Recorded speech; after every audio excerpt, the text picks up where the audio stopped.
하나님의 말씀 마가복음 10장 1절에서 12절까지의 말씀입니다.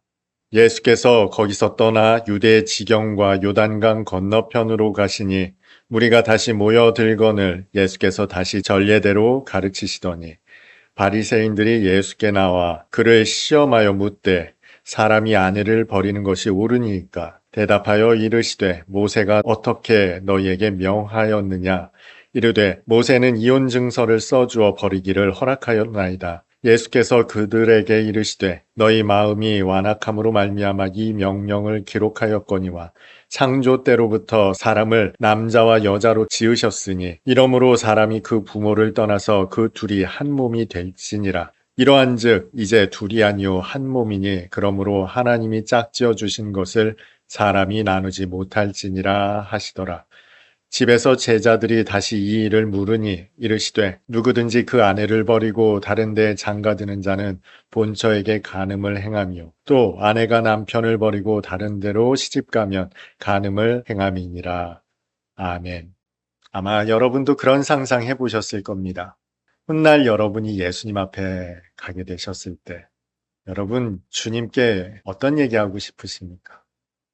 궁금한 것이 참 많을 겁니다. 성경에도 이 말씀이 도대체 무슨 말씀인지 어려운 내용 얼마나 많습니까? 저는 설교를 하다 보니 궁금한 것이 많은 것 같아요. 난해 구절들을 죄다 여쭤보고 싶습니다. 사실 말씀은 이렇게 드리지만 주님 앞에 서게 되었을 때 그런 것들 생각이나 나겠습니까? 주님 앞에 서면 이 복잡한 말을 하게 될 것 같지는 않습니다. 단순한 이야기를 하게 될 것 같아요. 주님, 저 왔습니다. 모든 사람들이 다 그렇지 않을까 싶어요. 뭐 그리 대단한 말이 있겠습니까? 그리고 나서 여쭙는다면 말씀을 묵상하며 가졌던 의문들을 하나, 둘 여쭙게 될 것 같아요. 오늘 본문에도 바리새인의 한 무리가 예수께 질문하는 내용이 등장하죠. 세간을 떠들썩하게 하는 선지자가 등장했습니다. 이 선지자에게 선지자라 일컬어지는 이 예수께 바리새인들은 무엇이 궁금했을까요? 이들도 주님을 뵙자마자 질문을 합니다. 아주 난해한 구절, 어려운 구절을 질문할 줄 알았더니 그런데 이 바리새인들의 질문이 다소 황당하기까지 합니다. 그 질문의 요지는 이혼해도 됩니까? 였어요. 바리새인이라는 작자들이 율법에 정통했다는 바리새인들이 고작 주님께 질문한다는 것이 이혼해도 됩니까? 라는 질문이었다는 것이 조금 황당합니다. 그렇게 질문거리가 없었을까요? 물론 여기에는 나름의 이유가 있습니다. 그들이 이 질문을 예수께 드렸던 것은 예수님을 시험코자 이 질문을 드렸어요. 사실 이 질문이 여러 가지 의미를 이미 함의하고 있기 때문에 그렇습니다. 그들이 이렇게 예수께 묻죠. 아내를 버리는 것이 옳으니까. 이혼하다라는 표현이 아니라 아내를 버리다라는 표현을 쓰고 있습니다.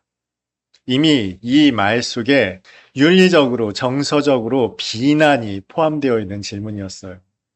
그런데 그 질문 끝에는 옳습니까? 하고 주님께 여쭙고 있습니다. 이 사람들 율법에 정통한 사람들 아닙니까? 이미 모세가 이혼 증서를 써주는 것으로 법률적으로 괜찮다라는 판단을 내렸기 때문에 그렇습니다. 이미 율법으로는 이혼이 가능하기 때문에 이 복합적인 질문을 함정에 몰아넣으려고 드렸던 거예요. 한번 당신의 지혜를 우리에게 보여주십시오. 이런 의도로 질문을 한 것이죠. 주님은 이럴 수도 저럴 수도 없는 상황에 빠진 겁니다. 이미 이혼 자체가 아내를 버리는 것으로 정의되어 버리는 것이 옳다라고 말씀하신다면 이제까지 그토록 아버지의 사랑을 하나님의 사랑을 전파하셨던 주님의 가르침에 오점이 생기는 것이죠. 비윤리적인 선지자가 되어버리는 것입니다.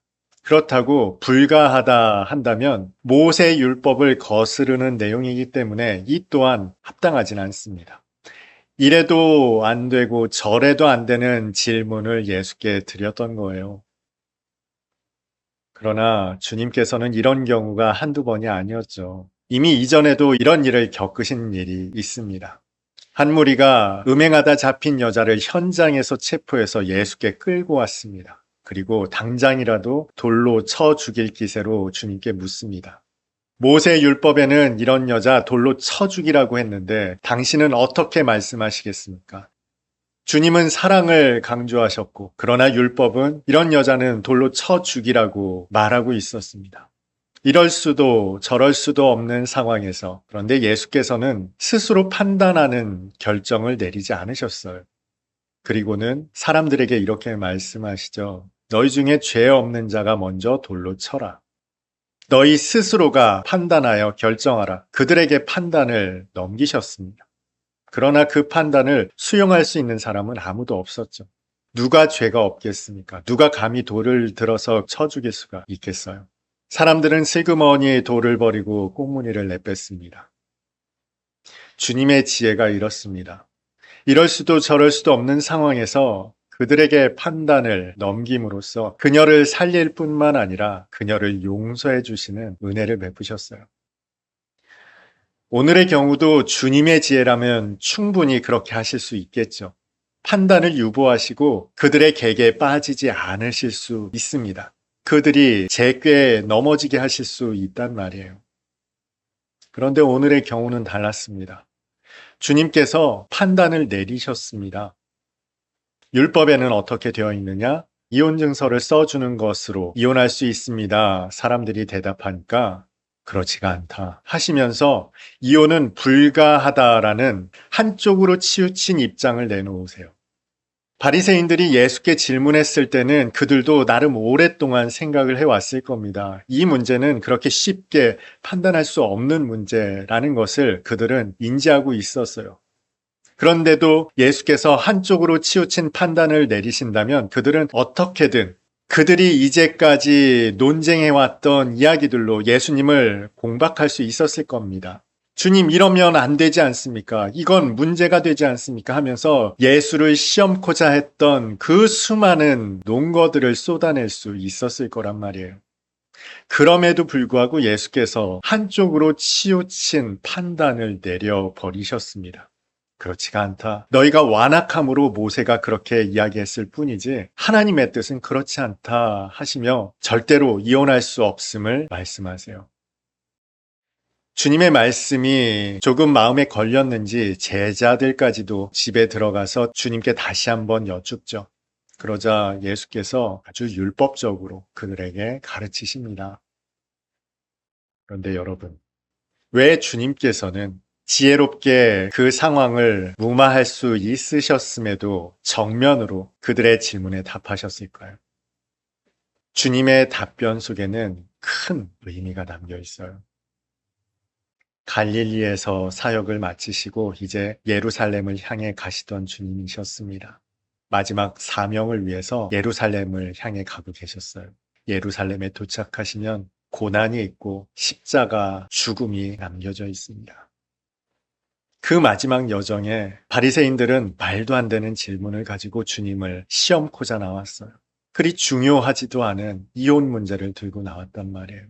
그들의 의도를 아시면서도 주님께서는 정면으로 불가함을 말씀하십니다. 왜 그러셨을까요? 주님의 답변 속에는 하나님의 창조 원리가 담겨 있죠. 이혼할 수 없는 이유가 하나님께서 짝지어 주셨기 때문이라는 겁니다. 하나님께서 뜻하시는 바이기 때문이라는 거예요. 그러하기에 사람의 사사로운 뜻으로 어길 수 없다는 겁니다. 영원하신 하나님의 영원하신 뜻은 사람의 사사로운 뜻으로 변개될 수 없다는 것이 주님 말씀의 핵심입니다. 주님은 그래서 이혼할 수 없다 말씀하신 거예요. 여러분, 이 말씀이 어떻게 들리세요? 이것은 하나님의 뜻은 변개할 수 없음을 가르치시는 내용 이상의 말씀입니다. 이것은 신랑이신 주님께서 신부된 교회를 반드시 구원해 내시겠다. 결코 헤어질 수 없다라는 다짐이 포함되어 있는 것입니다. 하나님께서 어떻게 짝지어 주셨는데, 하나님께서 어떻게 구원하시려고 독생자 아들을 이 땅에 보내셨는데, 그래서 그들과 어떻게 살게 하셨는데, 어떻게 사랑을 나누며 함께 동고동락하며 그 숱한 세월을 지나게 하셨는데, 그리하여 마지막 십자가를 통해 구원하시기를 그토록 원하셨는데 그것을 사람의 사사로운 뜻으로 변개할 수 없음은 제발 이 잔이 내게서 지나가게 해 주십시오. 간절히 간구했던 주님의 간구로도 하나님의 뜻은 변개될 수 없음을 선언하고 계시는 거예요. 다짐하고 계시는 거예요. 그들에게 선포하고 계시는 것입니다. 너희들 반드시 내가 구원해내겠다. 하나님의 그 뜻을 반드시 이루겠다. 다짐하는 말씀인 것이죠. 주님은 바리새인들의 시험하는 이 함정의 질문으로도 하나님의 뜻을, 하나님의 사랑을, 당신의 다짐을 담아내고 계셨던 것입니다. 이 말씀을 읽으면서 가장 먼저 호세아서가 떠올랐어요. 호세아가 전한 하나님의 마음이 그대로 전해졌습니다. 그 말씀을 보고자 합니다. 호세아 2장 16절에서 20절까지의 말씀을 보겠습니다. 여호와께서 이르시되 그날에 내가 나를 내 남편이라 일컫고 다시는 내 바알이라 일컫지 아니하리라. 내가 바알들의 이름을 그의 입에서 제거하여 다시는 그의 이름을 기억하여 부르는 일이 없게 하리라.